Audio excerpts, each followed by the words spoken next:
Africa Prime, brought to you by Jamison's Select Reserve. The National Development Agency's primary mandate is to eradicate poverty by granting funds to civil society organizations that implement developmental projects of poor communities.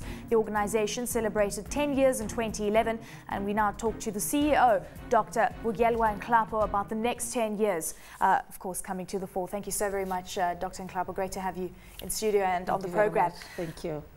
And let's just get straight into the numbers. Your mandate is large. It is to assist and to eradicate poverty and to also ensure that there's a lot of funding to civil society and civil organizations. Your budget is 174 million rand. Yes. How do you actually get this right? Because, I mean, you've got to factor in administrative costs, which I think amount to around 40% or so.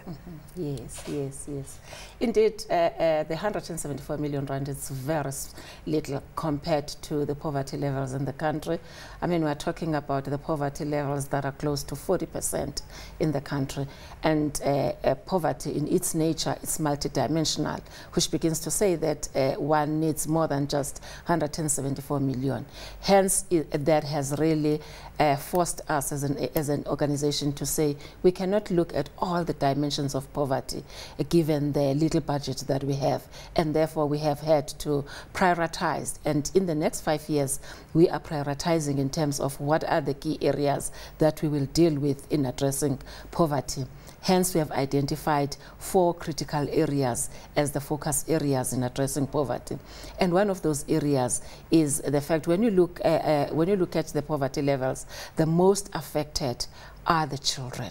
The children are the most affected, and they're affected in the sense that research indicates that about 9% of children go to bed always or most of the time without bed.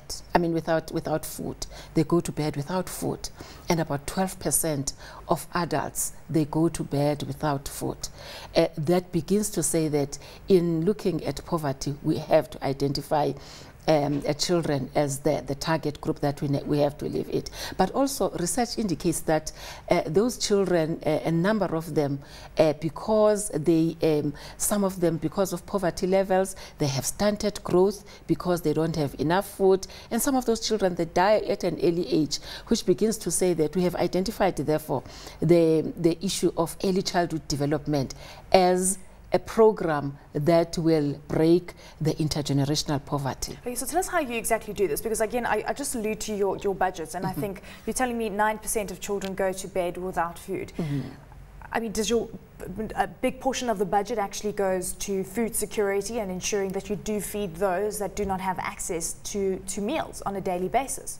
No, actually not. The bigger percentage, of course, the bigger percentage is targeting early childhood development. And in terms of early childhood development, we focus, part of that, we focus on food security. And part of that, we focus on building the capacity of civil society organizations that are working with children. Just more sustainable as opposed to just... Yes, to ensure that it's sustainable. But also part of that is also in terms of assisting and ensuring that the children between the ages 0 to 4, they are developed in totality. So part of that is, and it's 30% of our budget that is focusing on early childhood development. How many people do you touch? Do you affect with such a small budget? What kind of impact can you actually make across South Africa? It's quite difficult to say how many people do we impact on. But what we can say is, because our mandate clearly says that we need to work closely with civil society organizations, so hence we will target civil society organizations. When we develop our strategy, for example, now in 2012-13, we have identified the targets in terms of how many civil society organizations we need to target that deal with children. How many do you target right now? Right now, we are targeting over 90 civil society organizations that are dealing with early childhood development, those that are dealing with agricultural projects, particularly those that are in the rural areas, because that is where the levels of poverty are very high, but also those civil society organizations that are dealing with vulnerable groups. We target those. Dr. Nhlapo, if you could give us an indication of, do you feel that you're at this alone in terms of, alleviating poverty in the country? We know that there's other ministries and other agencies that have been put in place to ensure that, we all work together in alleviating poverty. What has your experience been? I mean, do you go to specific areas and find that there are already other departments working with us within the area, following a very similar mandate to what you are? Indeed, we are not working alone in addressing poverty. I indicated earlier on that poverty is multidimensional, which begins to say that there are other ministries in government also that are addressing some aspects of or some dimensions of poverty. For example, if you look at the Department of Education, it's addressing the issues of education, the issues of skills as part of addressing poverty. When you look at the Department of Social Development, that, by the way, we are working very closely with. You can say that the Department of Social Development is addressing some aspects of poverty, and linked to the Department of Social Development is the agency that is addressing the part of the income that is targeting children that are coming from poor families, that is targeting older persons, what we call the social assistance grants. And it's addressing the issues of income, because even research has indicated that those children that are accessing grants, that income is assisting them to address the issues of poverty.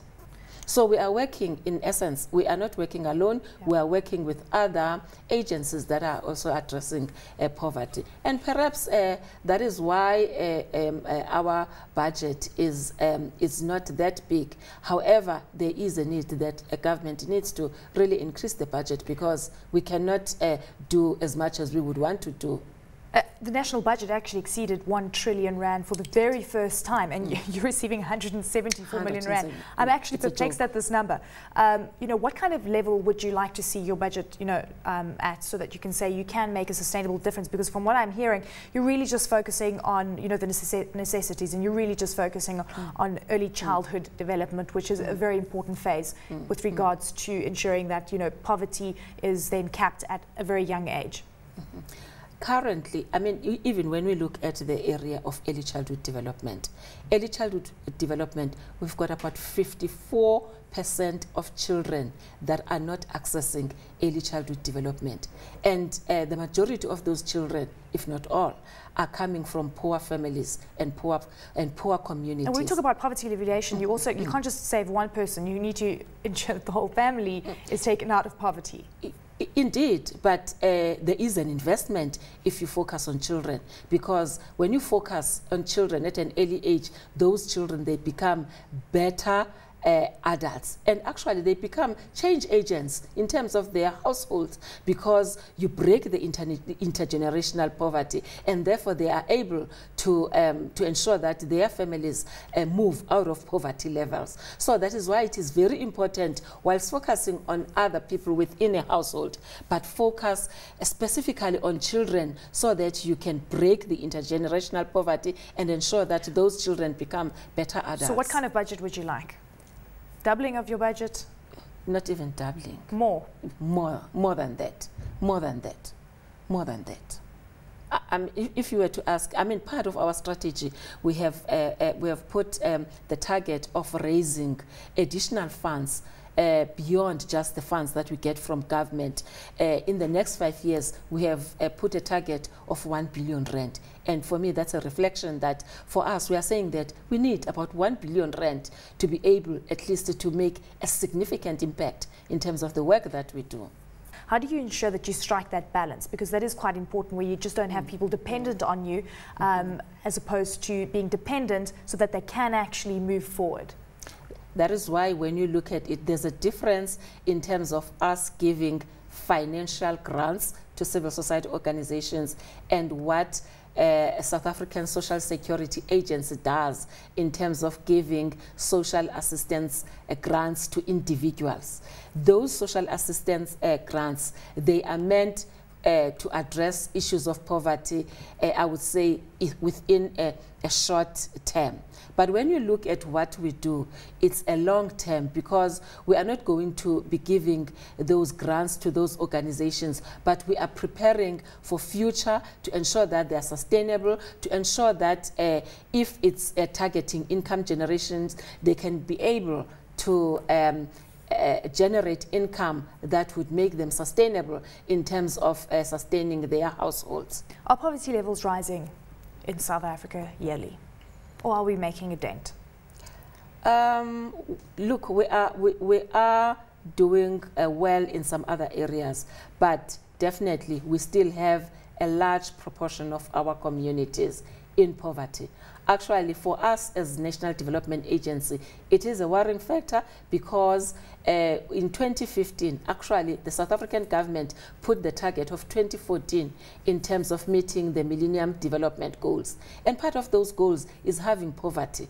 And when we look at the progress that we are making as a country, we are not very close in meeting that target of having absolutely 40% poverty by 2014. And therefore, this is a worrying factor for us as an agency that is mandated to contribute towards poverty eradication. Okay, let's look at poverty levels 10 years ago when the agency was actually developed relative to the 40% that we talk of now. Please juxtapose those two numbers for us and the scenario that is playing out. Look, 10 years ago, surely the challenges were much higher, but they were taking a different shape.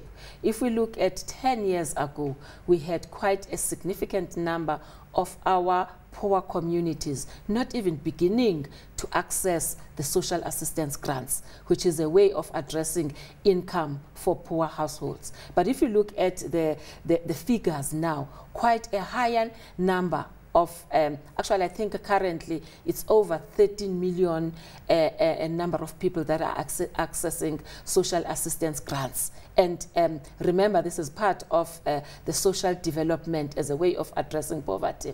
And if you look at even other areas, we've got quite a number of poor households that are beginning to address poverty levels within their communities. I mean, of course, as I indicated, that we still have quite a number of our communities, you know, sleeping without food, that are still very poor.